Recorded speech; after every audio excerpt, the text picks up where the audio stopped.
All right, guys, practice just wrapped up, so we should have Ted coming with injuries and then coordinators following. If you need permission to record still, just hit me with a note in the chat.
You good, Brad?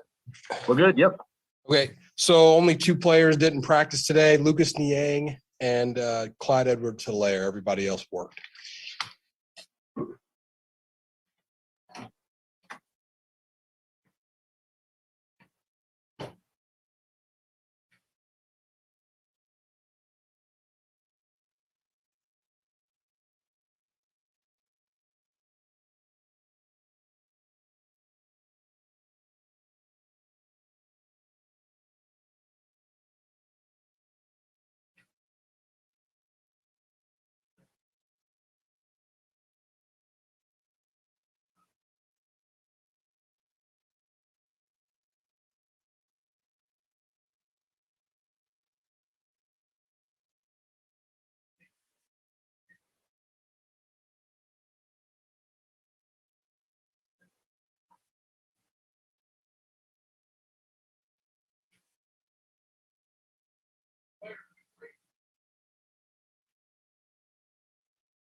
All right, Coach. Hey, Brad, do we have everybody? We got everybody. We're ready when you are. I just see you. They're all here. You're good. That's all I'm going to see. Okay. All right. Listen, it's NFL Thursday on a Wednesday. We're knee deep into the next opponent. It was nice to we got a little fresh air out there today. So trying to put the last one behind us and move on. So with that, I'll open it up. Let's go first to Adam Teicher. Go ahead, Adam. Hey, Steve, can you go through your thinking on that 3rd and 27? What you guys were trying to accomplish there, and what you might do differently had you had that one back? Yeah, hindsight's 20/20, right, Adam? Right. That's always the case.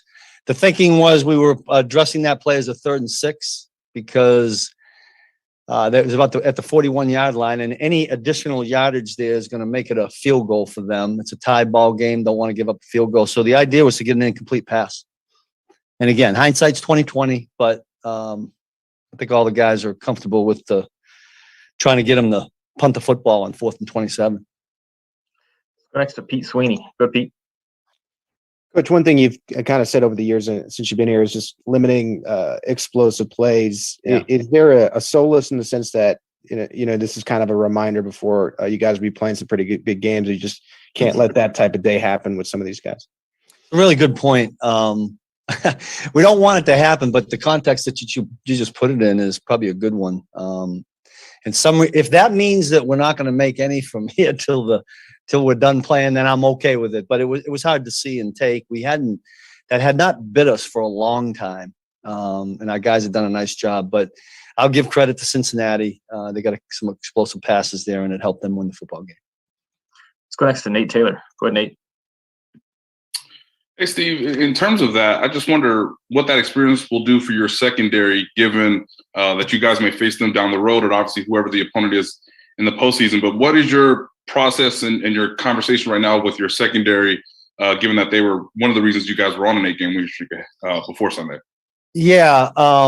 Look, I think the guys we got back there, obviously led by Tyron, take a lot of pride in what happens back there. I mean, it's tough duty being an NFL defensive back. It has to function as one unit. It didn't operate quite as good this past game, but listen, I trust these guys.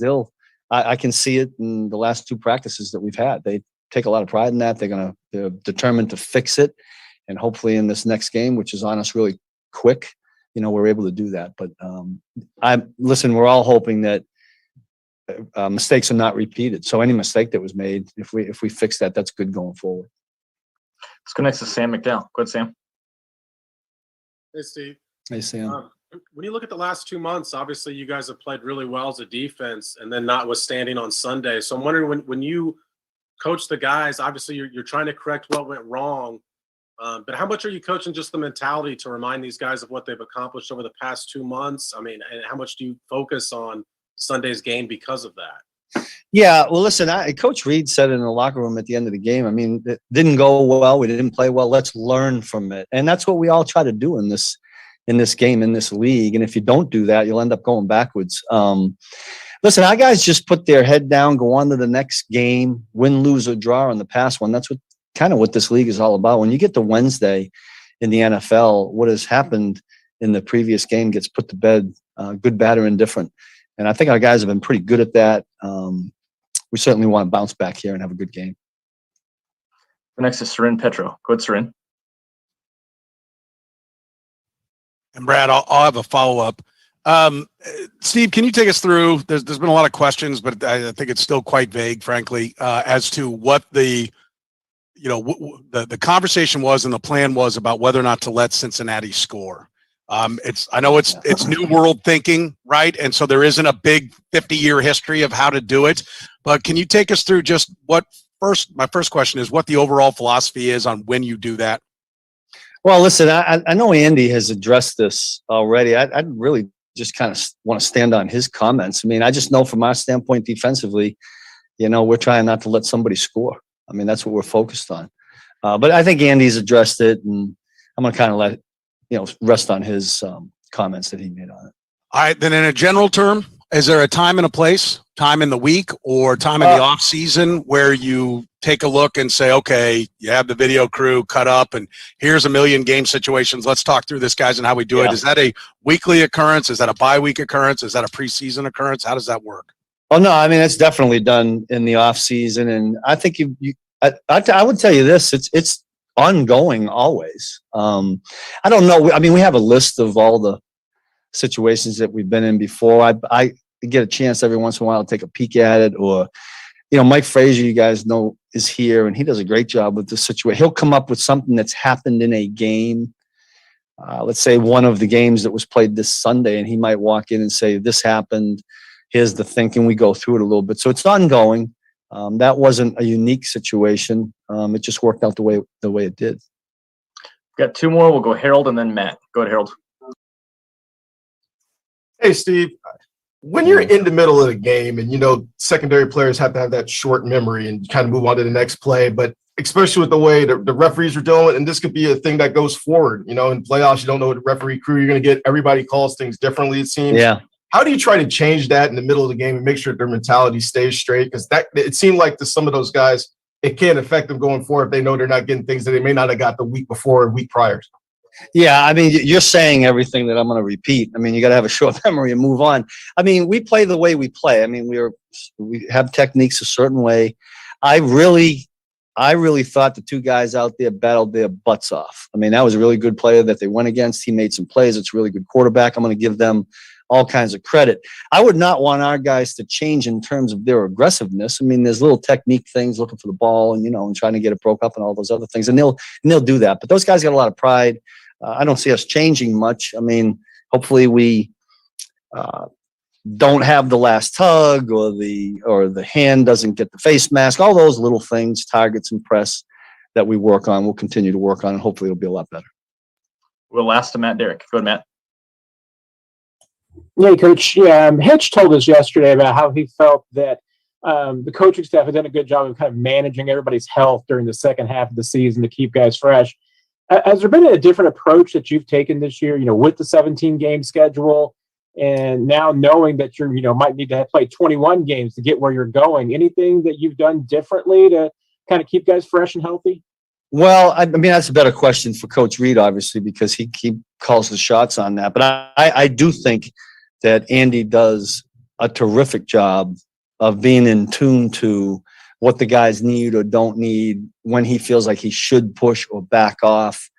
I think he manages that as good as anybody. And I think the players, I think what Hitch is probably saying to you is that, Coach Reed has a good beat on that. And if the players feel healthy at this standpoint going into game 17, I think that's probably a credit to what the head coach is doing with practices and how we're going about things. Coach, we appreciate the time. Thanks for joining us. Thanks, Brad.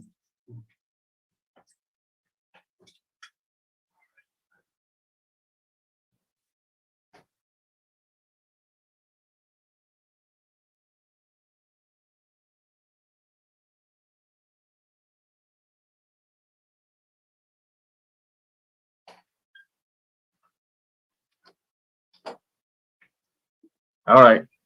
Coach EB, can you hear us okay? Yes. All right. Quick minute. We're ready whenever you are. All right. Good afternoon. Hope all is well with everyone.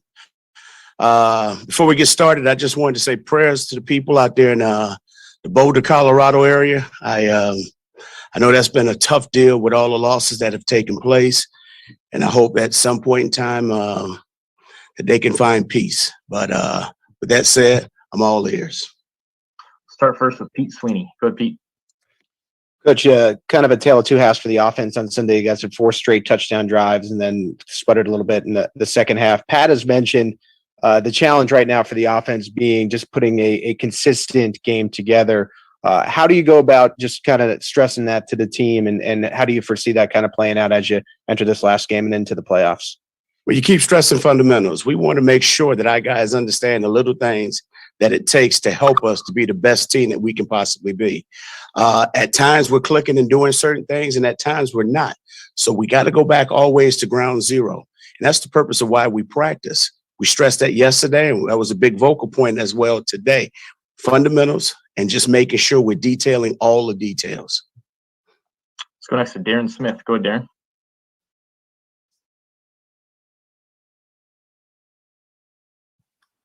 Darren. Darren, you got us? Bueller. All right, Darren, we'll come back to you. Let's go next to Matt Derrick. Go, Matt. Hey, Coach. Going back to the 3rd and 5, there on your final possession before Cincinnati brings the blitz, and Mahomes mentioned that he was looking for DeMarcus on that play. What were you kind of expecting from the Bengals in that situation, and what kind of freedom does Patrick have as a spot like that when it comes to either audibles or hot reads in a position there? Well, we were expecting cover 0. They did a good job with their defense, but obviously we just got to make the play. We didn't make the play. Credit to Cincinnati. They did a heck of a job. I'm not going to take anything away. And what we're doing at the line of scrimmage is exactly what we're asking the quarterback to do. Obviously, we thought we had an opportunity to make a play. We didn't make the play. They did. So at the end of the day, our guys just got to make sure that we're doing all of the little things necessary for us to be at our best at all times. So we didn't get the job done. So that is a very valuable life lesson throughout this journey. And the thing about it, just like I said early in the year when we were going through our struggles, if we handle it the right way, it's going to pay big dividends off for us as we continue moving forward. Let's go next to Herbie Teope. Go ahead, Herbie. Hey, Coach, Happy New Year. Hope you're well, man. Happy New Year's to you as well. Hey, Darrell Williams, obviously in the middle of a career year, and you've had him now. This is his 4th season. 2 questions here for you. Has he done anything, or how much has he done so far this year that has surprised you or may not have surprised you? And then I'll have another one for you. Well, first and foremost, Darrell has always been a consistent football player. Darrell is always one of those guys who's going to do it the right way. He's going to do it exactly how you want it done, and he doesn't take anything for granted. Now, I thought Darrell played his best game as a professional this past weekend, and I was very proud of him. But just like I was proud of him, he's also disappointed that we didn't find a way to win the game. So now we just got to continue to grow with him. I think the kid has shown that he belongs in this league and that he can be a productive player. So we're counting on him moving forward. Obviously, we got some other guys that are doing some good things. And, we just want to make sure that group is as strong as we need it to be moving forward. In your opinion, what is his ceiling? Because right now he's a complimentary role to CEH, but what is his ceiling? You know what? I don't have that answer. I think the sky is the limit for him. I think Darrell can be as good as he wants to be, and I think that he has a lot of football left in him. So I think over time, he's just going to continue to grow, and I think that he's just going to continue to improve throughout his entire career. But the thing I love about him, the kid is a humble, hardworking kid that just wants to find a way to help us to be successful. That's the thing I respect and love about him.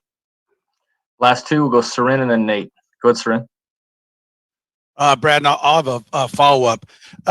Coach, I know and I'm asking in generalities because obviously the game didn't end with the offense out on the field. So, look, I know as fans, everybody sits back and, they played Madden. They watched the game last week, and we've got it all figured out clock management-wise. And there's a lot more going on when you got to call a play, you got to get it in. So I want to preface this by saying I understand there's a lot going on, right? And there's a lot of people on that headset. What is the process as far as input of ideas to whoever it is, whether it's Steve making the defensive calls or you and Andy making the offensive calls? How does the pecking order work on who can just pop in and say, hey, I got an idea, let's do this or that? You know what? We have a great line of open communication on our headsets. Obviously, with the head coach being the head coach, he always has 51% of the vote. So there's times where we just going to sit there and have a conversation in between series. Hey, fellas, what do we like?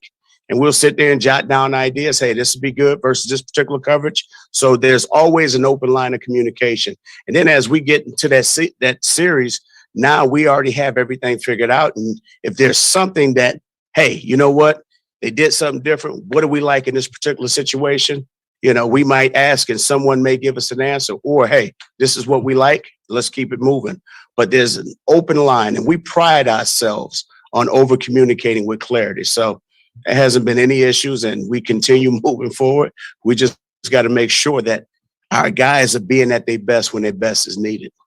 And I know you only get 17 plus playoff games, whatever playoff games you get as far as game situations. And when you're as successful as your team has been, a lot of times you don't have end of the game stuff that's going on. So how do you guys work on, what's the process of getting repetitions of handling end game situations? Is it something you do every week? Is it a bye-week thing? Is it something that's concentrated in the off season? How does that process work?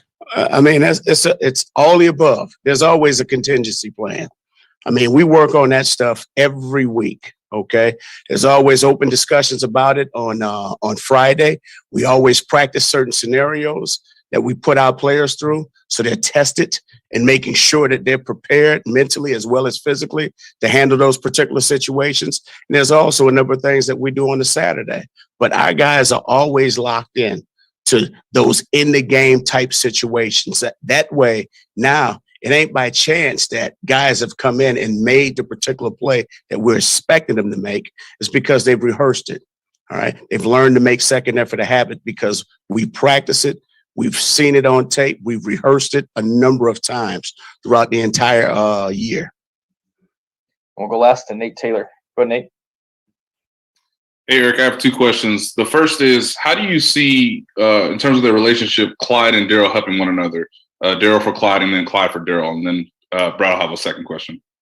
You know what, Nate? I think that's a trick question because the LSU Tigers, obviously, they both were recruited. So no telling what went on in that recruiting process, but I'm joking about that. But those guys are great friends. They're both from the booth. You know, one's from Baton Rouge, one is from New Orleans. So they have a lot in common. And those guys have a great working relationship. And they're always talking. They're always spending time together. And the thing that I love about not just them, but that whole entire room, those guys coach each other and they help each other through certain situations. And so it's a unique relationship that they have. And then if you knew their coach, Greg Lewis, who was a special individual, I use that term loosely, but Greg's doing a hell of a job. But they do a great job together. I love what they do. I love what they bring to the table. And they just add a different spice because of the relationship that they've had with the LSU Ties. And Eric, for my second question, you mentioned fundamentals earlier. I'm just wondering, from your perspective, when it comes to Patrick, before the ball leaves his hand, where do you think he's improved the most fundamentally or in his thought process before obviously releasing the football? You know what? Just making sure he's taking what is given. I think he's done a great job with that. And I think if you just look at the back's numbers as receptions that have shown you that, hey, you know what? He's conscious of what's taking place in the back end. Now he's finding his outlets. Now those guys can catch. They're doing a better job of being in position for him to throw it. Now they're there. He's gaining they're gaining his trust. And now those guys can get vertical after the catch. So that's something I think that he's processing because he's seeing all the different things that's taking place in the back end and how teams are defending us. Coach, we appreciate the time. Thanks for joining us. All right. Thank you, guys. You guys take care. You too. All right, guys, we got Coach Toub coming up next.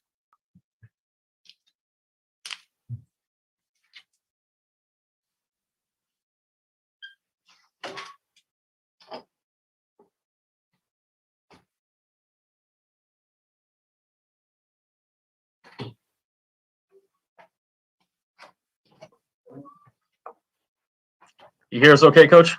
Yes, sir. All right, we'll kick it off first with Pete Sweeney. Go ahead, Pete.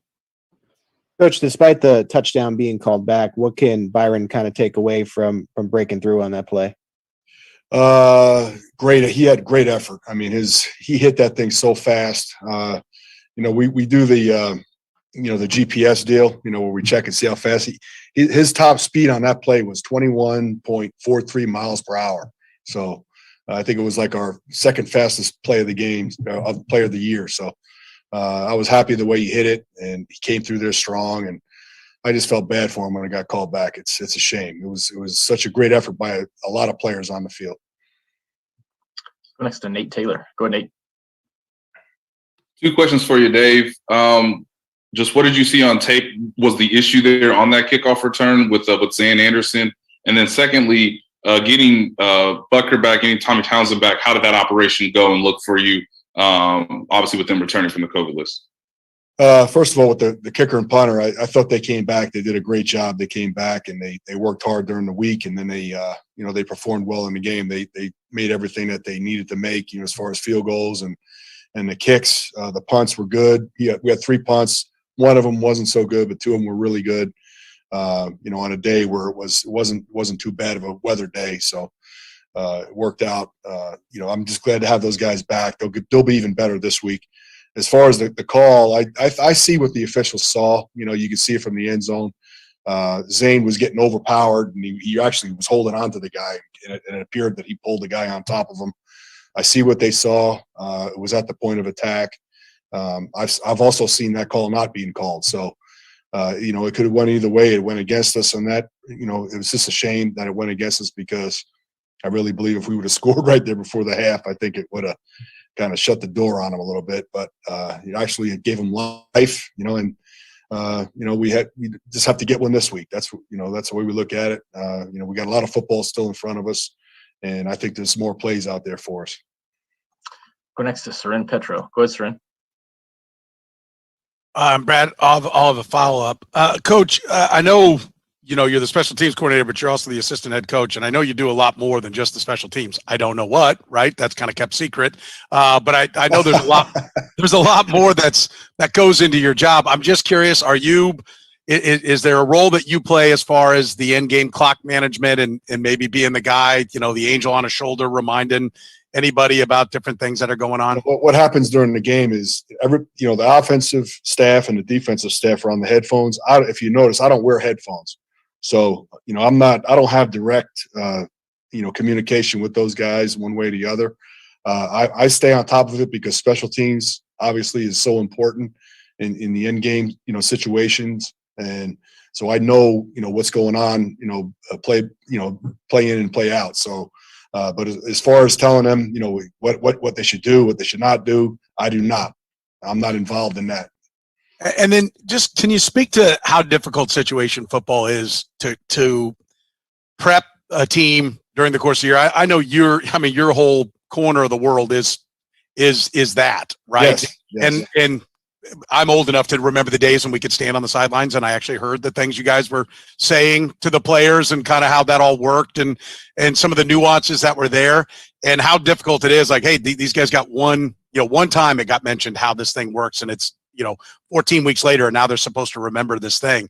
Is that the most difficult thing to get a team ready for across the board, all phases of the game, because there's only so many reps and so much time. And so the reality is, as much as we as fans want every situation to be perfectly, precise down to the second, it's impossible to practice everything enough to be really good at everything.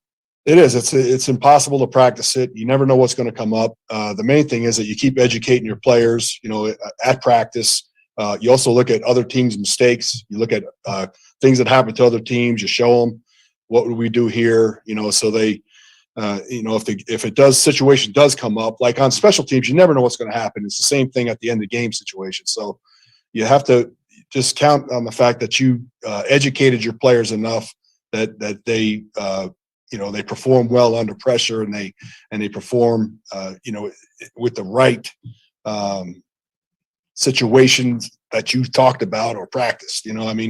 It's hard. It's really hard. And then you got to make a decision. There's a lot of different ways you can go as a coach. You could you could be aggressive, you could be conservative, you could sit back and so you just have to, every game is different. The weather is different. I mean, you never know what you're going to get. And, it's a tough job. That's why we get paid. I mean, that's why we get paid to do what we do and to make those tough decisions. And then sometimes it goes for you. Sometimes it goes against you. And, you just have to, hopefully that, you have more things go for you in the end of the day. So, it's a tough deal. We'll go last to Matt Derrick. Go ahead, Matt. Hey, Coach. Happy New Year. Good to see you, man. Happy New Year. Hey, we know special teams guys are usually unsung and don't get a lot of credit. I think statistically, Marcus and Armani have the most special teams tackles for you guys. But who's been kind of the unsung heroes for you this year? And who's kind of at the top of your leaderboard with those special teams points right now? Marcus Kemp is up there. I know that. Butker, he's always up there because he has so many opportunities to score in our system. He'll always be the top point guy, but the players kind of throw him out because it's really about the cover guys and the block guys. Let me see other guys that are up there. Some of the young players have done a good job. I tell you, guys like the guys that really come off the practice squad that really did a good. Zane Anderson, has really done a good job for us. Boodles of the world, Josh Jackson. I mean, those guys that came off without a lot of practices and come into games and played at a high level for us. I mean, those guys, they deserve a lot of credit. Unsung heroes, as you kind of so to speak. So those are those guys that pop up in my mind. Coach, we appreciate the time. Thanks for joining us. You got it. Take care, guys. All right, guys, we're going to go track down Daryl Williams next.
All right, guys, got Daryl stepping up to our podium now.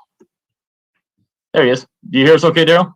Yeah, I can hear y'all. This is a little All different. Shit. Yeah, a little weird, I know.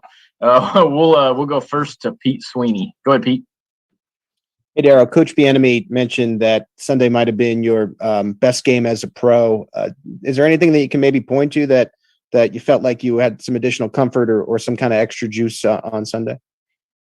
No, I think the main thing was, I went in there confident. And just when I saw the hole, I was just hitting it, and leaving nothing behind, just trying to do whatever I could do to help this team win. Back to Herbie Teope. Go ahead, Herbie. Hey, Daryl, I know you will do it to help the team, but right now you're 37 yards away from your first ever career 1,000-yard season total yards. What would that mean to you if you hit that Saturday against the Broncos? That'll mean a lot. I came a long way from being undrafted and having to wait my turn. And when, like I said, my opportunity came, I had to seize the moment. And just being patient and just staying consistent, it's never easy having to wait for your turn. And then, then when you finally get your opportunity, you just got to make the most of it. But it'll mean a lot to me. And even just sharing that moment with my teammates, some of the guys I came in with, even Clyde, my brother, you know what I'm saying? We just, both of us came from the struggle, came from a long way. And then, I get to share that moment with all those guys in the locker room. It's going to be something special to me. Let's go next to Nate Taylor. Go ahead, Nate. Hey, Daryl, thanks for doing this with us. I know you mentioned Clyde just a few minutes ago. Just what's it been like for you to sort of teach him about the offense going into year two? And what do you think he has maybe, taught you, obviously going back to LSU and obviously the success you've had this year? Like I said, we both had a long journey. Our path was different, but we here in this thing together, and we teach each other good things off and on the field. What is, I'm saying, communication wise on the field, communication wise off the field, and just helping each other be a better man for each other, whether it's with family, with friends, or anything, and just always just being there for each other.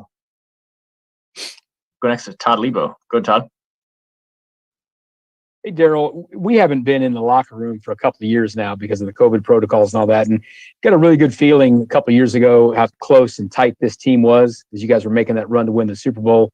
What's this last week been like for y'all, coming off that 2-month stretch where you hadn't lost, and now you lost, and now you maybe don't control your destiny? What's the locker room been like as far as trying to come together and rally the troops before you go into the playoffs? The locker room's the same. We all click tight. We all close together, and I don't think nobody is separated from each other. And I think that's what makes great teams, when everybody is together and everybody can work together and share that unity with each other. And it brings back people going to the Super Bowl or making that run in the playoff. Everybody being tight and click together. I think it's going to show in the long run. Looks like we've got two more. We'll go Herbie again and then back to Pete. Go ahead, Herbie. Hey, Daryl, this is kind of like off the football field type question. Obviously, you, Clyde, Tyron Matthew, a bunch of LSU guys in there, Byron Pringle, a K-State guy. Did y'all have any kind of internal bet amongst each other, and did y'all watch the game last night together? Nah, we didn't. I was actually supposed to go by Byron last night and watch the game, but I didn't. But we had a little struggle.